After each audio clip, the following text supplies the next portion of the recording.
성탄절 2025 첫 번째 누가복음 7장 16절 말씀 같이 하겠습니다. 모든 사람이 두려워하며 하나님께 영광을 돌려 가로되 큰 선자가 우리 가운데 일어나셨다 하고 또 하나님께서 자기 백성을 돌아보셨다 하더라. 아멘. 아멘. 혹시 요즘 캐롤 들으셨습니까? 성탄 노래죠. 좀 식상하기도 하고 저는 이렇게 날씨가 좋으면 안 듣습니다. 뭐 이렇게 와닿지도 않고요. 여러분 어떠신지 모르겠어요. 오늘부터 이제 5번에 걸쳐서 대림절 또는 대강절 또는 성탄절이라고도 하는 것이 시작됩니다. 오늘부터 시작하는 거예요. 그래서 크리스마스 전날까지 하는 것이 바로 대림절, 대강절 또는 뭐 성탄절, 강림절 여러 가지 말 하는데, 근데 이때가 언제냐면 예수 그리스도의 오심을 준비하며 기다리는 기간이 바로 대림절, 대강절도 강림절 그래요.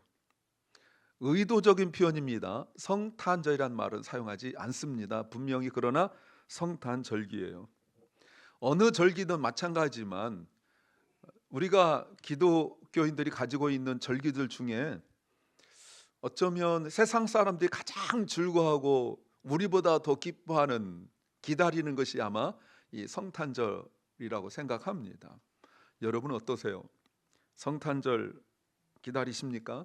어느 분은 이때쯤 되어서 캐롤송 나오면 1년 다 갔네 이런 생각을 한다든지, 아니면 어떤 분들은 지긋지긋한 금년 빨리 지나갔으면 좋겠다, 내년이 어떻게 좀 오면 좀 나아지지 않을까 생각하는 분도 있을 것입니다. 그런데 마치 라디오에서 나오는 캐롤송처럼 익숙해져서 너무 큰 기대 없이 보내는 분도 있습니다. 제가 예전에 어떤 분 말을 들은 것을 설교를 위해 제가 각색한 내용이 있습니다. 어느 분과 대화 중에 그런 말 했어요.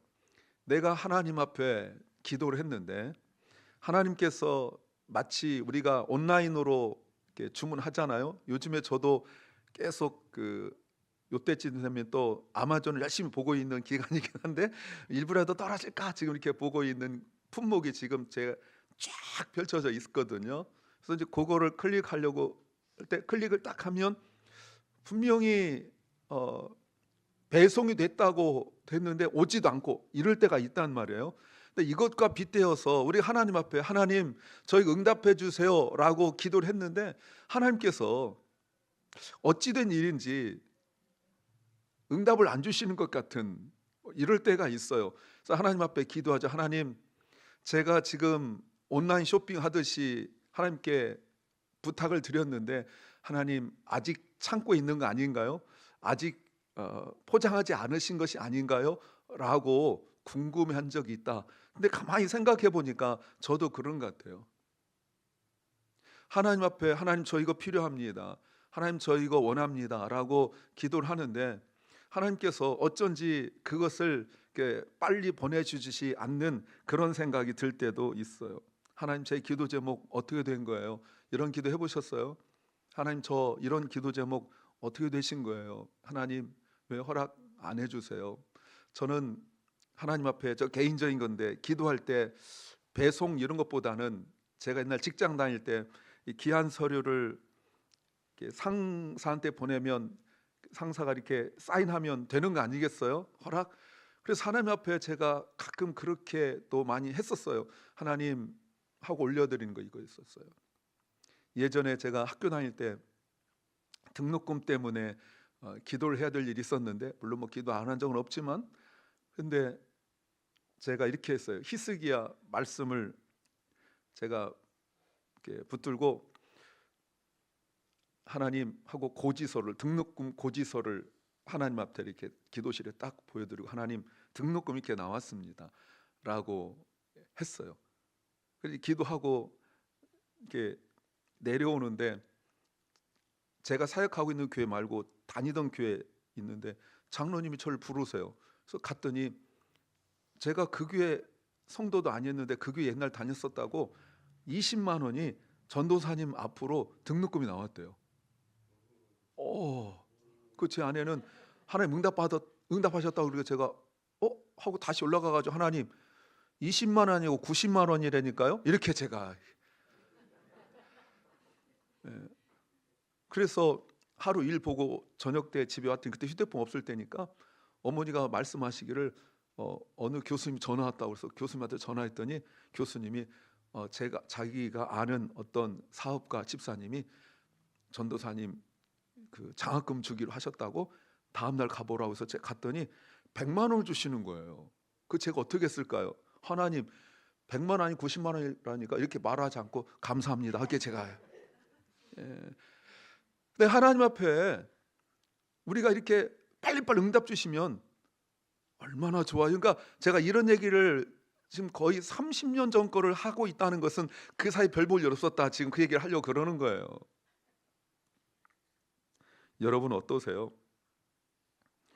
우리는 너무 그 익숙함에 젖어 있으면 그 사이에 하나님께서 분명히 내가 기도하지 않은 것도 주셨을 테고 저 개인적으로 또 내가 분명히 기도했는데 주셨을 텐데 내가 지금 30년 전에 신학교 다닐 때 그보다 더 된 얘기를 지금 이렇게 간증처럼 이 강단에서 하고 있다는 것은 모른다는 거 아니겠어요? 그러니까 하나님이 자꾸 더디신 것 같고 기도해야 된다라고 설교를 하고 목사로서 또 그걸 가르치고 여러분들 그렇게 믿고 있는데 실제 내 삶 속에서 일어난 일은 그런 거 아닌 것 같고 하나님의 침묵이 어쩐지 익숙하지 않고 어떤 분은 또 너무 익숙한 분이 있을 거예요. 이 책도 좀 아실 텐데 예전에 제가 한번 소개한 책 엔도 슈샤쿠라는 사람이 쓴 침묵이라는 책 정말 그 어지간한 믿음이 없으면 읽지 마십시오. 미리 말씀드리고 싶어요. 저거는 하나님 침묵하시는 거거든요. 그때 복음을 전했던 그때 로마 캐톨릭 이야기입니다. 그래서 너 신앙을 배신해라. 너 주님 부인해라. 그러면 너 성도들 살려줄게 이렇게 말합니다. 그러니까 믿음을 지키죠. 그럴 수 없다 이렇게 말해요. 그런데 이 사람 선교사 변절시키려고 한 명씩 죽입니다. 그 죽이는 방법이 되게 잔인해요. 보시면 그 바닷물을 거꾸로 붓고 옆에 구멍 뚫어서 바닷물이 들랑달 할 때마다 피가 쏟아져 아주 잔인하게 죽이는 그런 거예요. 근데 한 명 죽고 두 명 죽고 이러는데 하나님이 응답하지 않으시는 거예요. 하나님 침묵이죠. 그래서 변절하기로 합니다. 나 주님 부인하겠다. 왜? 살리려고. 고통받는 사람들은 그 고통 속에서 하나님의 도움을 갈망하지만 하나님은 종종이란 말을 썼어요. often. 침묵하는 것처럼 보일 때가 있어요. 경험해 보셨습니까?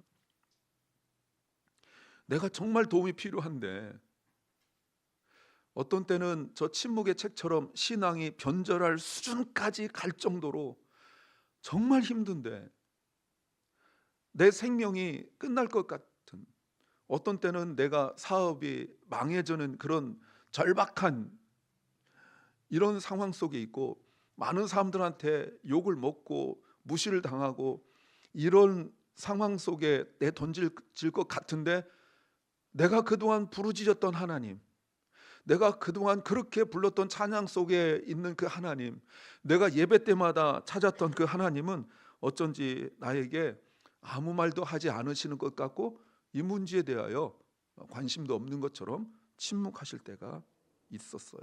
어떠십니까?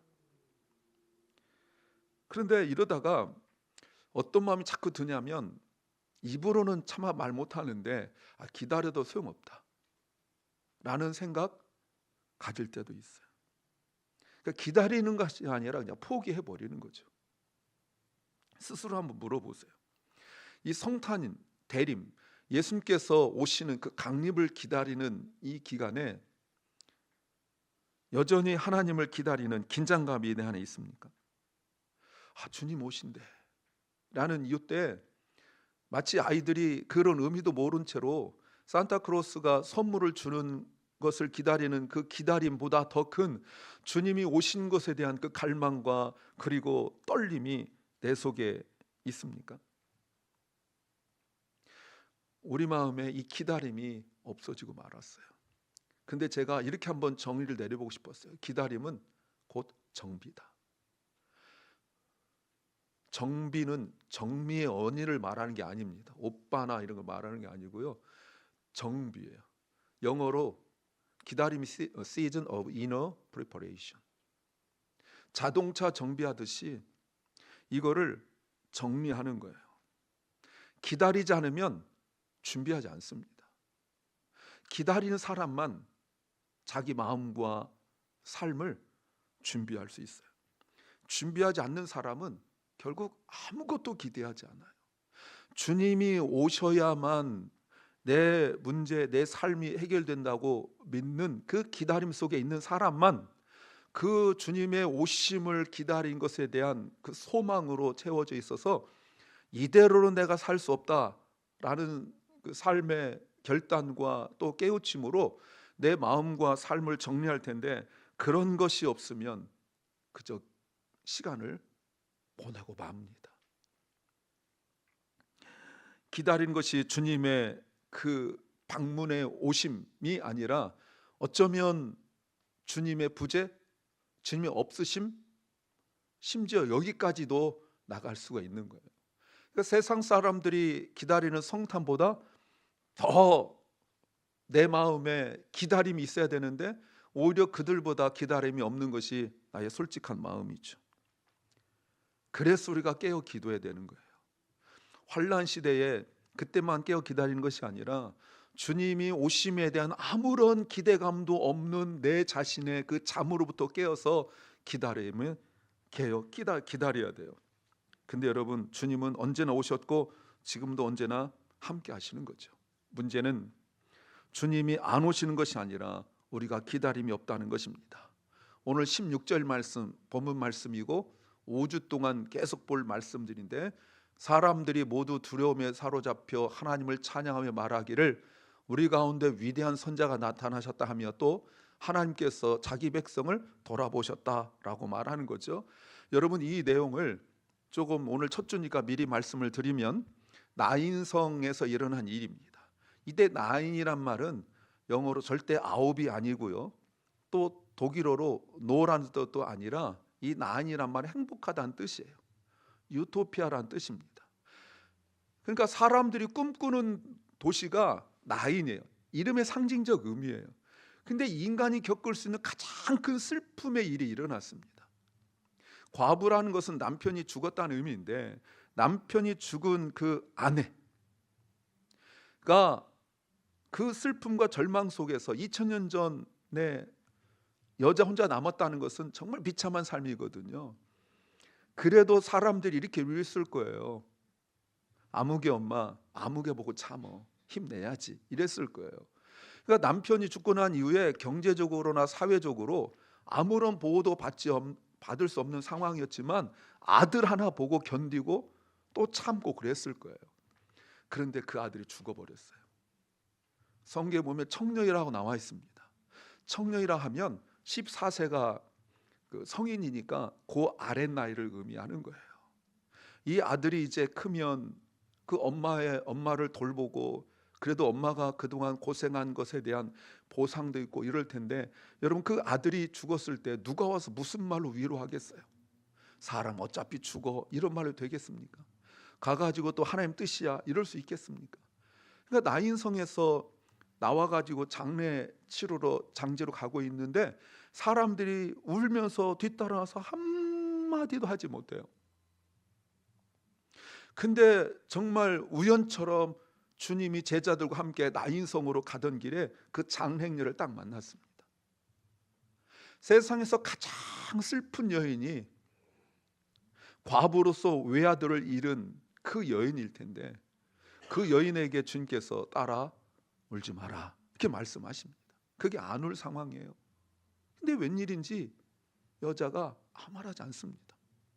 그리고 주님께서 그 아들을 살리셨어요. 그 내용이에요. 그 아들을 살렸을 때에 사람들이 모두 두려워서 하나님을 찬양하면서 말하기를 우리 가운데 위대한 선지자가 나타나셨다 하고, 그 다음이 중요하죠. 하나님께서 자기 백성을 돌아보셨다. 이 돌아보셨다라는 말이 사실은 visit, 방문했다라는 뜻이에요.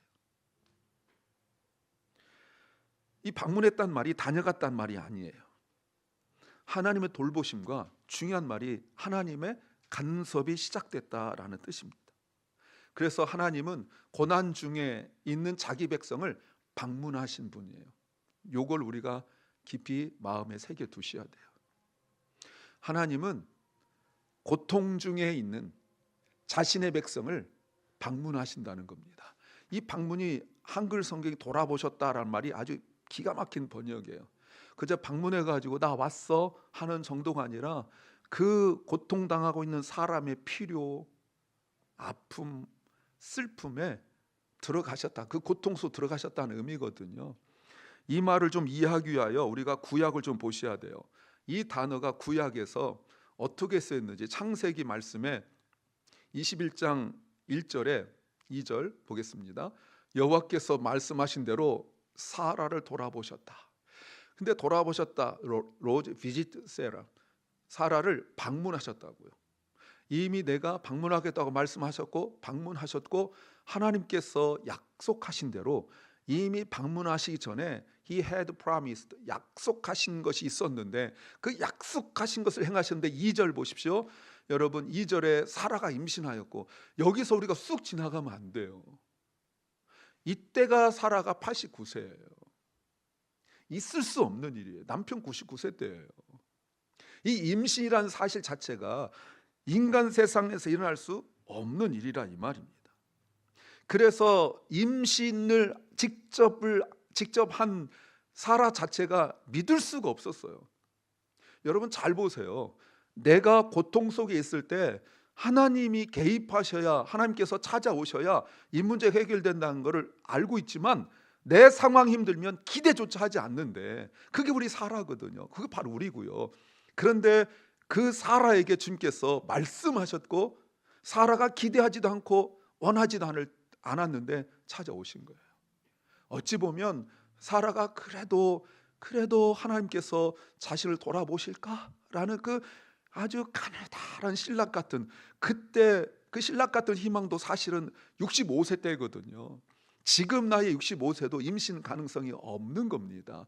그런데 그때는 평균 연령이 굉장히 낮을 때였음에도 불구하고 65세 때 하나님께서 그를 찾아오셨을 때 어쩌면 신이라면, 그 하나님을 잘 몰랐지만 신이라면 뭔가 할 수 있을 거라는 그 생각을 가졌는데, 그런 신락 같은 희망이 다 사라져버리고 이제는 자기 자신에게 아무런 기대도 없어서 자기 여종이었던 하갈을 통하여 아들을 낳는, 그래서 하나님께 꾸중 듣는 그런 과정을 다 거치고 이제는 인간적 노력도 할 수 없는, 인간적 노력도 해서도 안 되는, 그러나 아무런 소망도 없는, 그래서 아브라함이 15장 창세기 15장에서 그냥 내 그 종 중에 하나를 상속자로 삼으려 하는, 여러분 그런 시기가 다 지나고 난 뒤에 하나님께서 약속하신 대로 그를 찾아오셨고 만나셨고 그리고 역사하셔서 사라가 임신했다는 말이에요.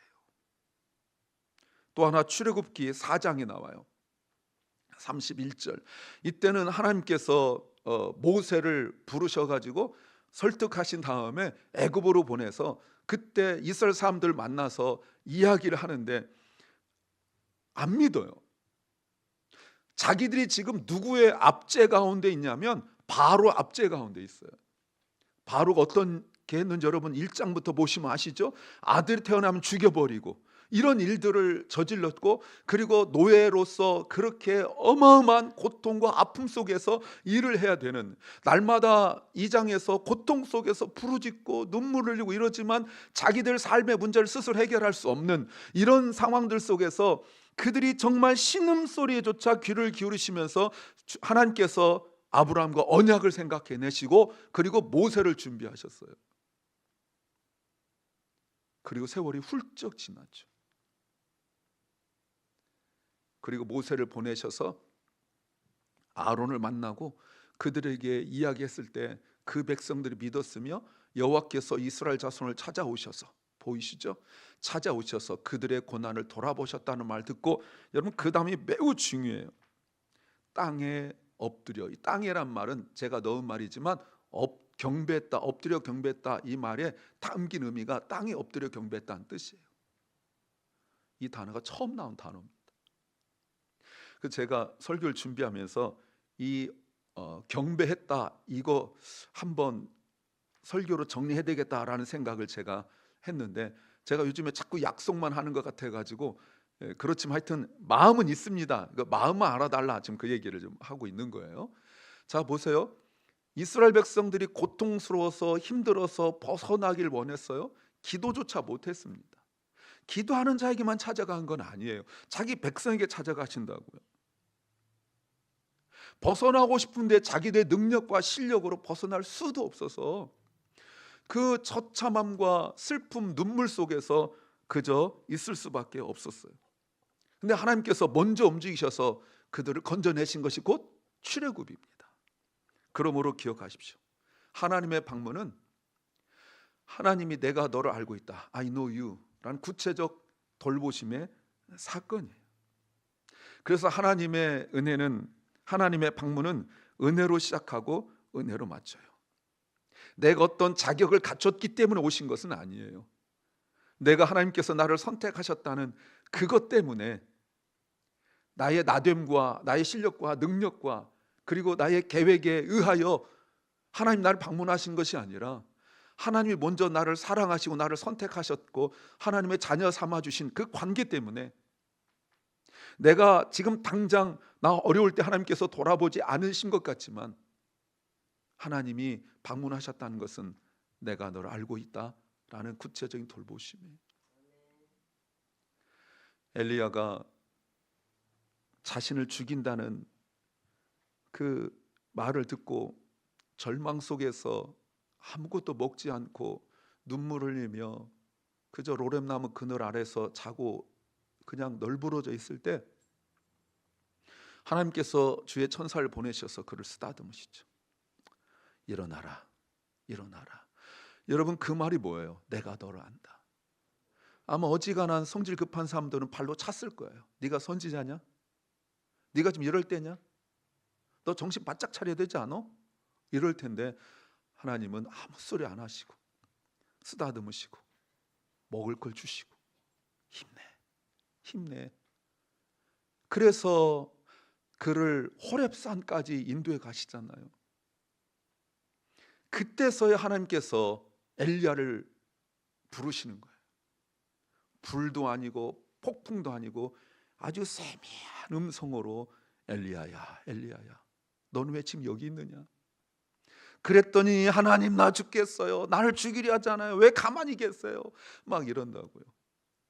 근데 하나님이 그 문제를 말씀하지 아니하시고 네가 앞으로 할 세 가지 일 있다 하고 세 가지 말씀하세요. 절망 중에 있던 엘리야가 세 가지 중에 딱 하나밖에 하지 않습니다. 엘리사를 자기 후계자 삼는 거예요. 그리고 엘리야가 뭐 한 줄 아십니까? 자기처럼 그 능력이 많은 사람도 사람 말 한마디 때문에 낙심할 수 있기 때문에 사람 키우는 걸 해요. 자기가 승천할 때 여리고에도 선지 후보생들이 있었고 뭐 여기도 있고 저기도 있고 해서 그 선지 후보생들을 많이 키워내는 그 일을 한다고요. 사랑 여러분, 많은 그리스도인들이 이 하나님의 은혜를 몰라요. 그래서 하나님의 은혜는 자격이 아닌 은혜로 주어진다는 사실을 우리가 깨달을 때 우리에게 소망이 넘친 줄 믿습니다. 그래서 많은 사람들이 하나님을 기다려요. 근데 기다리는데 그 순수하게 기다리지 못하고 자꾸 변질이 돼서 이제 뭐가 되냐면 요구가 되는 거예요. 내가 원하는 때, 원하는 곳에, 원하는 방법으로 오십시오. 그러니까 하나님한테 자꾸 그런 요구를 해요. 하나님, 나는 여전히 힘든 가운데, 이 고통 가운데 있는데 하나님 뭐 하십니까? 마치 부모가 어린 자녀들 꾸중하고 혼내듯이 아이들이 아무개야 불렀는데 안 오면 야! 왜 안 와? 뭐 이러잖아요. 저는 안 해봐가지고 목소리가 안 나오죠. 근데 이제 많이 하신 분 목소리가 탁 트였잖아요. 애들 혼낼 때 야! 할 때 혼내잖아요. 근데 하나님한테 자꾸 그러는 거예요. 뭐 하시는 거예요? 말로만 하나님, 주님하고 지금 뭐 하시는 거예요? 그런데 우리 질문이 변해야 돼요. 왜 오지 않습니까? 이것보다 나는 준비되어 있는가? 라고 질문이 바뀌어야 되는 거예요. 내가 어떻게 기다릴 것인가를 내 스스로 물어봐야 돼요. 하나님 우리의 요구를 채우러 오시는 분이 아니에요. 하나님 우리에게 오시는 것은 우리를 새롭게 하기 위하여, 우리 안에 무너진 그 영적인 질서를, 삶의 질서를 바로잡기 위하여 오시는 거란 말입니다. 죄 때문에 인생이 뒤틀어졌잖아요. 헝클어졌잖아요. 마음도 생각도 모두 뒤엉켜 있잖아요. 그 중심 핵심이 뭐가 있냐면 나밖에 없어요. 이게 큰 죄입니다. 나만 편하면 뭐 세상이 뒤집어지든 자빠지든 엎어지든 아무 신경 쓰지도 않아요. 그냥 TV 보면서 쯧쯧쯧 쟤들 왜 저래? 이런단 말이에요. 그런데 세상은 평안하고 주님 역사가 있는데 내 심사가, 내 마음이 틀어지면 뭐 하나님의 역사고 뭐고 그런 건 안 돼요. 마치 아브라함 조카 롯이 소돔과 고모라에서 하나님께서 건져내실 때, 하나님이 지금 막 건져내시려고 할 때 그걸 믿지 못하고 너무 멀어요, 뭐 계속 이런 핑계를 대고 그랬던 것처럼 말이죠. 하나님의 역사하심 속에 있는 하나님의 질서, 그 질서 속에 주시는 평안, 이건 누리지 못하고 내가 변화해야 되고, 내 마음에 들어야 되고, 내가 할 수 있는 일이어야 되고, 내가 손으로 확인해야 되는 이런 믿음의 수준 속에 우리가 지내다 보면 하나님이 베푸신 은혜를 모르고 여전히 삶은 창세기 1장 2절에 있는 말씀처럼 헝클어지고 흑암이 있고 혼돈이 있고 이럴 수밖에 없다는 거예요. 그러면 내 영혼이 점점 말라져 가고 있는데 그걸 몰라요. 그 말라져 가고 있다는 사실만 알고 그 말라져 감을, 갈급함을 채우기 위하여 자꾸 세상적인 방법, 기도는 해봤겠죠. 잠깐 식사기도 하듯이 해봤겠죠. 그게 안 된다고요. 제가 전에 말씀드렸잖아요. 제 딴에는 이빨이 좀 튼튼하기 때문에 치과를 거의 안 갑니다. 한번 가서 이렇게 뭐 와이프 할 때 친하다고 목사님 앉으세요 해서 스케일링 한번 했는데 저보고 막 잔소리를, 제가 이빨 되게 많이 땄거든요. 새벽에 닦고 아침에 닦고 점심에 닦고 저녁 때 닦고 잘 때 닦고 굉장히 열심히 닦고, 내가 그래서 열심히 닦아요 그랬더니 저보고 뭐라 했냐면 열심히 닦으면 뭐예요? 제대로 안 닦는데. 그 다음부터 치과 안 갑니다. 기분 나빠서. 그래서 3분을 닦으래요. 3분. 와, 3분 진짜 깁니다. 아무리 닦아도 10초 20초밖에 안 걸려. 뱉으려고 시계 보면은 20초 걸렸고 이거밖에 안 되더라고요. 인내를 가지고 제가 이렇게 하다 보니까 알통이 생겼어요. 알통이. 이빨을 열심히 닦다 보니까. 근데 기도가, 여러분 제 기도가 3분이 안 될 때 있지 않습니까, 여러분? 그러니까 우리가 치과 의사보다 못한 거예요. 이빨 닦는 것보다 못하는 거예요. 그러니까 이 갈급함 속에서 기도는 하긴 하는데 식사기도 정도? 그거로 체험받지 못하니까 이제 자꾸 다른 걸로 해보는 거예요. 엉뚱한 열심, 엉뚱한 노력, 아니면은 뭐 또 다른 것으로 뭐 쇼핑이라든지 파티, 뭐 음주라든지 해보셨습니까? 채워지던가요? 사람 마음은 본능적으로 자꾸 회피하려는 경향이 있어요. 아담과 하와가 범죄하고 난 뒤에 주님을 피하듯이 자꾸 회피하려는 경향이 있어요. 그러다가 이게 반복되어지면 나중에 어떻게 되냐면 자기 방어가 되어져요. 모든 일들 속에서 말씀이 다가오면 자꾸 거절하고, 은혜가 다가오면 더 거절하고. 왜? 은혜를 받고 싶지만 받고 난 이후에 얼마 못 간다는 걸 자기가 알고 있고, 그 다음에 반복된 삶을 한다는 것이 괴롭기 때문에 아예 은혜가 오는 걸 거절해 버리는 거예요. 자기가 스스로 철벽을 쳐요. 왜 그런 줄 아십니까? 거절감 때문에 그래요. 제가 AI 특강 가면, 인공지능 특강 가면 그 얘기도 하는데 실제 뉴스에 나왔어요. 요즘에는 사람들이 사람보다 AI에게 더 많은 상담을 한답니다. 여러분 AI하고 한번 얘기해 보면요, 애는 짜증도 안 내요. 몇 번 똑같은 걸 계속 물어봐도 언제나 친절하게 계속 얘기해주고, 제가 오히려 너 말이 짧다 그러면 존댓말 써주고, 나를 왕이고 너는 신하야, 너 말투 바꿔 그러면 저한테 뭐 통촉하여 주시옵소서 이렇게 말합니다.